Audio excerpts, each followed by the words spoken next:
I think most of us would agree that we are indeed in a gold bull market. But does that mean that the price of gold is going to climb to some crazy number like $15,000 an ounce? Well, according to one analyst, yes. And it will happen in the next few years. We'll talk about why that kind of thinking is dangerous in this video as we explore.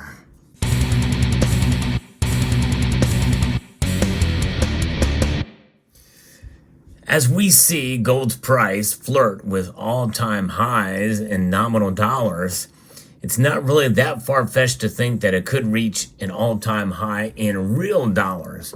And what's the difference between those two numbers? Well, gold's price, when adjusted for inflation, is still very far away from reaching its all-time high. And that is something that is possible, but it's probably not likely to happen anytime soon. But what does psychology tell us? I've seen it time and time again in the comment sections of my videos. That is, every time we see an upward movement in precious metal prices in any given period of time, well, all bets are off. People are making bets on where gold and silver is going to go. Okay, it's just right around the corner is the next support.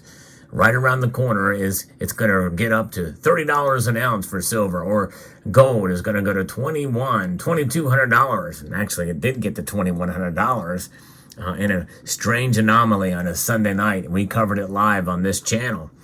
Nonetheless, gold's price indeed is probably going to go up. And I think most of us would probably agree about that too. As to how much, we just don't know. But we are in a bull market. And so this is what happens in bull markets. In fact, even the author of this piece I'm going to be referring to here on dailyreckoning.com says the same thing as shared with me by a member of the community. If you enjoy content like this, I hope you will consider subscribing to the channel and pressing that thumbs up button down here. If you find this information informative and you find value in the content that I provide here. So this is by James Rickards, and Mr. Rickards is known for some of his more outlandish predictions, but he does have some caveats here. And of course, I think not as many people focus on those, but in the end, I think this analysis is dangerous in the end. And I'll get into that as we go through this and parse his words here. He continuously reminds gold investors, whether in bullion or mining shares, not to get too euphoric when gold rallies and not to get too depressed when the dollar price retreats. And that's good advice. I provide that same advice on this channel because you never know. Something goes up dramatically in a short amount of time, just a matter of time before there's a correction. What goes up must come down. And on the opposite end of the spectrum, what goes down must come back up, especially with regards to precious metals, because they are indeed wealth preservation devices. And that is something that has been proven time and time again.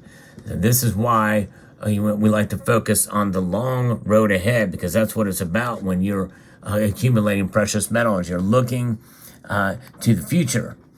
Gold is still the best form of money and proves valuable to investors over time. But it's not just investors. In fact, really, we don't care about investments, and we don't care about investors for those of us who really do hold on to gold. Investing is actually a diversification tool to make your dollars work for you. But you know what? There's something stronger than dollars, stronger than all forms of currency, and that is gold. By the way, before I continue in this video, let me know if you sense a theme in the display of gold before you here. What is the theme that you see in the gold here on your screen? Post it in the comment section below. What is special about these group of coins here, gold coins? What is the theme that you see here? Let me know in the comment section below.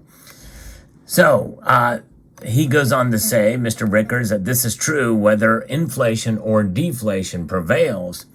The key for investors is to stay focused on the long-term attributes of gold and not get caught up in the day-to-day price moves. I would agree with that too. I constantly am warning my viewers about that, not to get caught up on it, even though as part of the services that I provide on this channel, I do like to talk about gold and silver news, and that does involve price action, much as we saw in that live stream on that Sunday night when we saw gold reach up to a record high of $2,147, I think, per ounce for gold's price. But it is not significant because it's all about the averages and it's all about what gold does in the long run. So I agree with him on that. The dollar price of gold is volatile, and it's even more volatile for silver, but it's not significant. There's no reason why your investment outlook needs to be volatile too. And again, he throws that word investment around. Yeah, if you're going to be doing mining shares, yeah, you look at it as an investment. And sometimes some of them can be more higher risk than others. We talked about that, and I profiled some of the companies that have higher risk attributes to them. It's worth looking at the long-term prospects for the dollar price of gold. If we're not going to sweat the short run, we should care about the long run. And he's right about that too. He has frequently forecast that gold will reach $15,000 per ounce by 2026 or sooner. He's upped it because it used to be $10,000 per ounce, but he's amping it up now. He says this is not a guess. It's a result of rigorous analysis. Now, this is where it gets dangerous, folks, because it is just a guess. He has killed himself with this statement alone, with that kind of hubris to say it's not a guess. Because I don't care what kind of analysis you do. Yes, you can do a lot of analysis, and we're going to talk about that in this video. But that analysis means a hill of beans when it comes to the actual market and the actual price activity, which no one, absolutely no one can predict and can foretell what's going to happen in the market down the road. And that includes with gold price. The one thing we can predict with gold's price is that it will preserve your wealth over the long course of time. That's it, you know. But anyways, so it can definitely happen. It's a possibility that could happen, and he makes a case for it. I don't think a particularly strong case, but he makes a case. And again, I'm not anti-James Rickards, by the way. I have a profound respect for his service to the country and for some of his analysis. And there's a lot of knowledge he has that I don't. But I think in some cases, it needs perspective from somebody like me to point out the flaws in this analysis. He says there's never a guarantee that a particular outcome will prevail. Boom, there you go. So rigorous analysis, not a guess, and then he says there's never a guarantee. That's true, but this gold price forecast is based on the best available tools and models that have proved accurate in many other contexts. Well, not in his previous predictions that have not come true. This is good time to explain exactly how the $15,000 price forecast emerges. He's going to get more specific to that as well. So there's lessons from two bull markets. That's how you get to analysis. You always look at what happened in the past. Technical analysis uses that as well too, but past performance does not predict future performance. That's for sure. Past results do not predict future performance.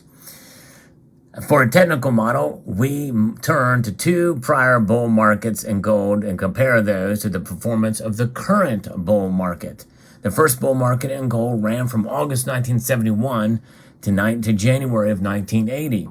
The dollar price of gold rallied from $35 per ounce to $800 per ounce.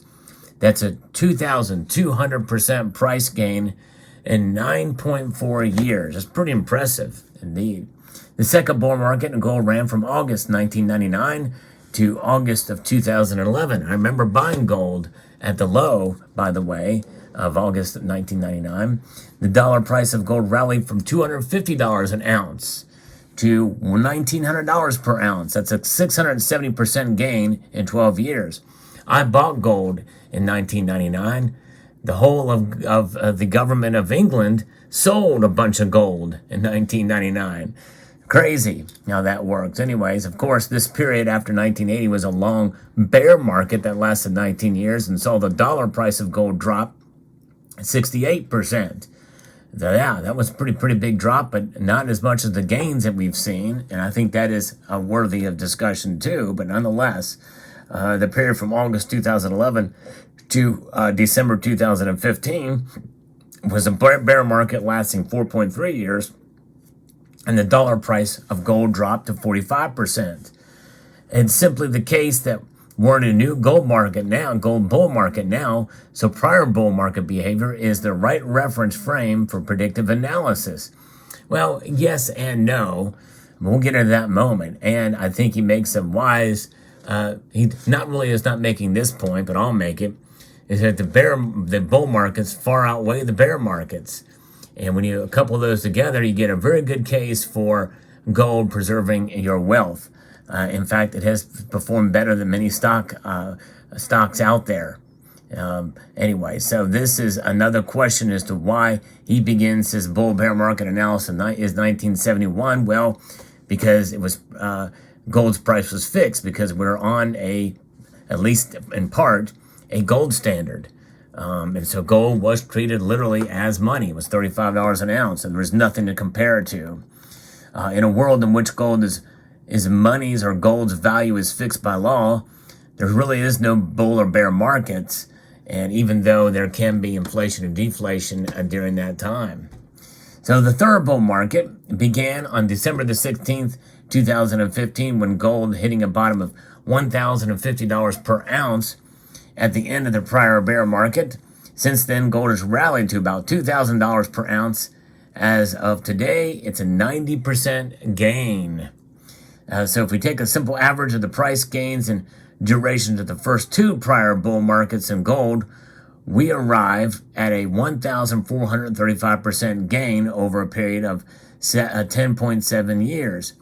Now, yes, but even that, I think, is quite a huge leap to average those in, because there is a very different times during those bull runs in this country, in the overall market. In fact, it's an overall completely different market nowadays, and there's more gold out there. And even with central banks buying gold, as we talked about, there's other things that really should move that average down. In other words, you can't just take numbers and just throw them around without considering the psychology and the nature of the markets that were going on at the time. That's his first fundamental flaw in this analysis. He's just taking numbers and putting them together to make a case for this high gold price. So applying the gain in duration to a baseline of $1,050 per ounce at the beginning of December 2015 leads to the gains projection for this bull market of $15,070 per ounce by August of 2026 for his projections and his models. And now, then he goes on to say in bold letters here that there's nothing deterministic about this model.